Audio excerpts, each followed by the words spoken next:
Gabriel sir ഇവിടെ ഇല്ലെന്ന് തോന്നുന്നു. കാറ് കാണുന്നില്ലല്ലോ. കാറ് പുറത്തില്ലാന്ന് കരുതി സാർ അകത്തില്ലാന്ന് പറയാൻ പറ്റൂ? നിങ്ങളോ? നിങ്ങളെന്തിനാ വന്നത്? കൺസൾട്ടിങ്ങിനാണോ? കൺസൾട്ടിംഗ് ഒന്നുമല്ല, ഗബ്രിയേൽ സാറിനെ ഒന്ന് കാണാൻ വേണ്ടി വന്നതാ. സാർ ഇവിടെ ഇല്ലല്ലോ. നിങ്ങൾക്ക് എന്തെങ്കിലും ചോദിക്കാനോ പറയാനോ ഉണ്ടെങ്കിൽ ഇവിടെ വരെ ബുദ്ധിമുട്ടി വരണ്ടായിരുന്നു. സാറിനെ ഫോണിൽ വിളിച്ചാൽ പോരായിരുന്നു? സാറിനെ ഫോണില് പലവട്ടം വിളിച്ചതാ, കിട്ടുന്നില്ല. ഫോൺ സ്വിച്ച് ഓഫാ. സ്വിച്ച് ഓഫോ? ഹോസ്പിറ്റലിൽ ചെന്നാ സാറിനെ കാണാൻ പറ്റുമോ? അവിടെ ചെന്നതുകൊണ്ട് കാര്യമില്ല. 2 ദിവസമായിട്ട് സാറ് ഹോസ്പിറ്റലിൽ പോകുന്നില്ല. വേറെ എന്തോ കാര്യങ്ങളുമായി ബന്ധപ്പെട്ട് നടക്കുക. വേറെന്ത് കാര്യം? ദുരിതാശ്വാസ പ്രവർത്തനമാണോ? അതെന്താണെന്ന് എനിക്ക് നിശ്ചയമില്ല. സാറിന് പല തിരക്കുകളല്ലേ. ഞാൻ വിശദമായി അതേപ്പറ്റിയൊന്നും ചോദിക്കാറില്ല. ചോദിച്ചാലും സാർ എന്നോട് പറയാൻ പറ്റാത്തതൊന്നും പറയാറില്ല. അതാ സാറിന്റെ സ്വഭാവം. സാർ ഉടനെ വരുമോ? ഉടനെ വരുമോ എന്ന് സാറിന് ഫോൺ വിളിച്ച് ചോദിച്ചാലേ അറിയാൻ കഴിയും. സാറിന്റെ ഫോൺ സ്വിച്ച് ഓഫ് ആണല്ലോ, പിന്നെ എങ്ങനെ വിളിച്ചു ചോദിക്കുന്നേ? നിങ്ങൾ സാറിനെ കാണാൻ വന്നത് എന്തെങ്കിലും അത്യാവശ്യ കാര്യമാണോ? അതോ നിങ്ങൾ ഇങ്ങോട്ട് വരാൻ സാറ് പറഞ്ഞായിരുന്നു? ഇല്ല, വരാനെന്ന് സാറ് പറഞ്ഞില്ല. പക്ഷേ ഞങ്ങൾക്ക് സാറിന് അത്യാവശ്യമായിട്ടൊന്ന് കാണണമെന്നുണ്ട്. ഫോണിൽ കിട്ടാത്തോണ്ട് ഇവിടെ വന്നാ നേരിട്ട് കാണാൻ പറ്റുമെന്ന് അറിയാൻ വേണ്ടി വന്നതാ. നിങ്ങൾ സാറിനെ കാണാൻ വന്നതല്ലേ? വാ, അകത്തോട്ട് വാ. അല്ല, സാർ ഇല്ലെങ്കിൽ പിന്നെ ഞങ്ങൾ അകത്തോട്ട് വരണോ ജോസഫേട്ടാ? നമുക്കൊന്നുകൂടി സാറിനെ വിളിച്ചു നോക്കാം. വേറൊരു നമ്പറുണ്ട്, അതിൽ വിളിച്ചു നോക്കാം. നിങ്ങൾ കയറി വരൂ. വാ. സാർ ഉടനെ വരുമെങ്കിൽ നമുക്ക് കണ്ടിട്ട് പോയാ പോരെ? വാ.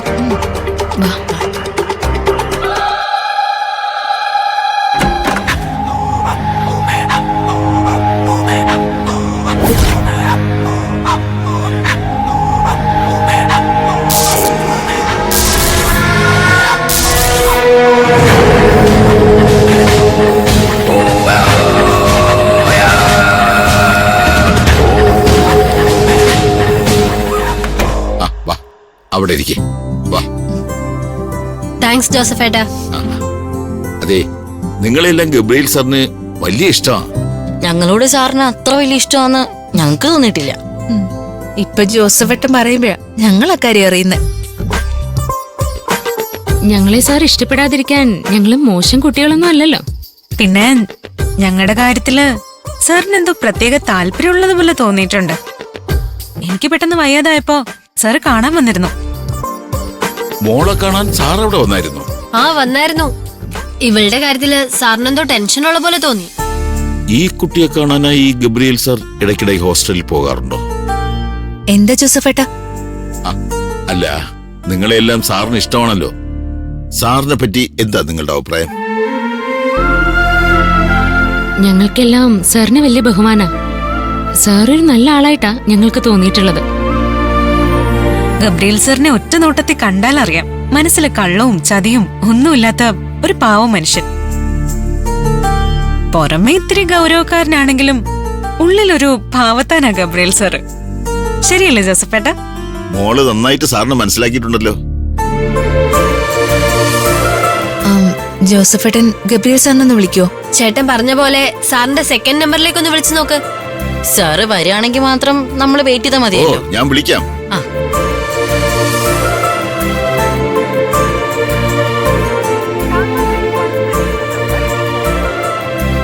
സ്വിച്ച് ഓഫ് ആണല്ലോ.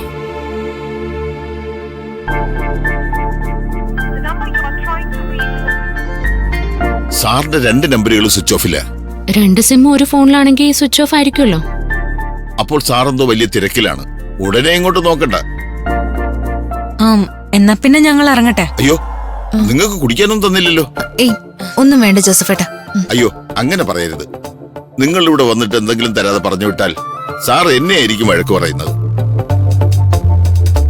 നിങ്ങൾ ഇവിടെ ഇരിക്കേ, ഞാൻ കുടിക്കാൻ എന്തെങ്കിലും കൊണ്ടുവരാം. ജോസഫേട്ടൻ ഒരു പാവം മനുഷ്യനാണല്ലോ. അതെ അതെ.